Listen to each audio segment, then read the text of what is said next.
आदरणीय अतुलजी बेनके साहेब यांना विनंती करतो आपण 1 मिनिटामध्ये शिवसंदेश द्यावा। छत्रपती शिवाजी महाराजांच्या जयंतीच्या निमित्ताने उपस्थित आदरणीय मुख्यमंत्री देवेंद्र फडणवीस साहेब, आदरणीय उपमुख्यमंत्री एकनाथजी शिंदे साहेब, आदरणीय उपमुख्यमंत्री अजितदादा पवार ज्यांनी या कार्यक्रमाचे नियोजन केले ते शरददादा सोनवणे, सर्वच पाहुणे, मी मुख्यमंत्रीच्या निदर्शनास आणून देतो की गेल्या अनेक वर्षापासून मराठा सेवा संघ शिवजयंती साजरी करत आली आहे। त्यानंतर शासनाने ठरवलं की ही शासकीय शिवजयंती शिवनेरी किल्ल्यावर साजरी करायची आणि तेव्हापासून दिमागदार पद्धतीने छत्रपती शिवाजी महाराजांची जयंती महाराष्ट्राला अभिप्रेत असेल अशा प्रकारचं विलासराव देशमुख साहेबांच्या कालावधीपासून चालू झालं। आजपर्यंत शिवनेरी किल्ल्याचा जो विकास आहे तो इतका दैदिप्यमान आहे की शिवनेरी किल्ल्याच्या विकासाचा आदर्श संपूर्ण महाराष्ट्रातल्या प्रत्येक गड किल्ल्यांनी घेतला पाहिजे किंवा राज्यकर्त्यांनी घेतला पाहिजे।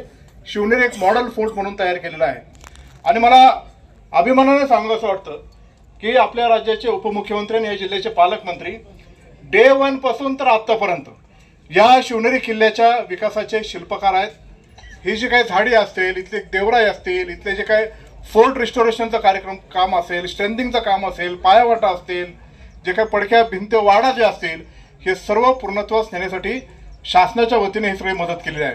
या शिवजयंतीच्या निमित्ताने तमाम शिवभक्तांना शुभेच्छा देत असताना महाराष्ट्र सरकारने शिवनेरी किल्ल्यासारखा प्रत्येक गड किल्ला या महाराष्ट्रात विकसित व्हावा हीच भावना व्यक्त करतो आणि माझे 2 शब्द संपवतो। जय हिंद, जय महाराष्ट्र, जय शिवराय। चिलेवाडी आणि पिंपळगाव जोगा धरण त्यांच्या कार्यकाळामध्ये पूर्णत्वास गेलेला आहे आणि जुन्नर तालुक्याच्या सामाजिक आणि सार्वभौम विकासामध्ये त्यांचं मोलाचं योगदान आहे आणि म्हणूनच त्यांना शिवनेरी भूषण पुरस्कार मान्यवरांच्या शुभ हस्ते देत आहोत। त्यानंतर दुसरा पुरस्कार जो आहे तो वैद्यकीय सेवा पुरस्कार आहे। माननीय डॉक्टर अमोल अविनाश डुंबरे यांना हा पुरस्कार दिला जातोय। आदरणीय डॉक्टर अमोल अविनाश डुंबरे हे कॅन्सरचे सर्जन आहेत। टाटा कॅन्सर सेंटरमध्ये सलग 5 वर्ष त्यांनी काम करून शेकडो रुग्णांना जीवदान दिलं आहे।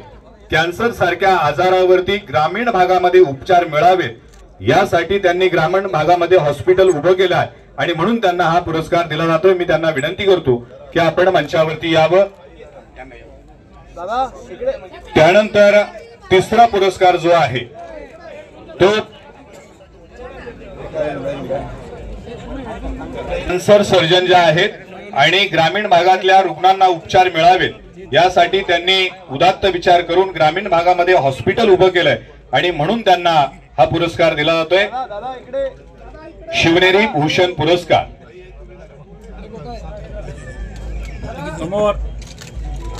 टाळ्या वाजून आपण त्यांचं अभिनंदन करूयात। जय। यानंतर पर्यावरण प्रेमी पुरस्कार ज्यांनी आतापर्यंत 7000 झाडे लावली आहेत। ही झाडं नुसती लावली नाहीत तर त्या झाडांना जगवण्याचं काम त्यांनी केलेलं आहे आणि ते खोडदगावचे रहिवासी आहेत आणि म्हणून 7000 झाडं लावणारे वृक्षप्रेमी माननीय जालिंदर शिवराम कोरडे यांना पर्यावरण प्रेमी पुरस्कार अर्थातच शिवनेरी भूषण पुरस्कार आपण देत आहोत। मी त्यांना विनंती करतो विना विलंब आपण मंचावरती यावं। टाळ्या वाजून आपण त्यांचं अभिनंदन करूया। यानंतरचा चौथा शिवनेरी भूषण पुरस्कार जो आहे तो आरोग्य दूत म्हणून आहे। माननीय राजाभाऊ दशरथ पायमोडे 15 वर्ष त्यांनी रुग्णांची सेवा केलेली आहे, अद्यापही करत आहेत। हॉस्पिटलमध्ये आलेली मोठी बिलं ती कोणत्या पद्धतीने कमी करता येईल त्यासाठी कोणता इलाज करावा लागेल आणि कोरोनाच्या काळामध्ये अनेक पीडितांना त्यांनी मदतीचे हात दिले आहेत आणि म्हणूनच त्यांना आरोग्य दूत म्हणून शिवनेरी भूषण पुरस्कार मंत्री महोदय यांच्या शुभ हस्ते दिला जातोय। टाळ्या वाजून आपण त्यांचं अभिनंदन करूया।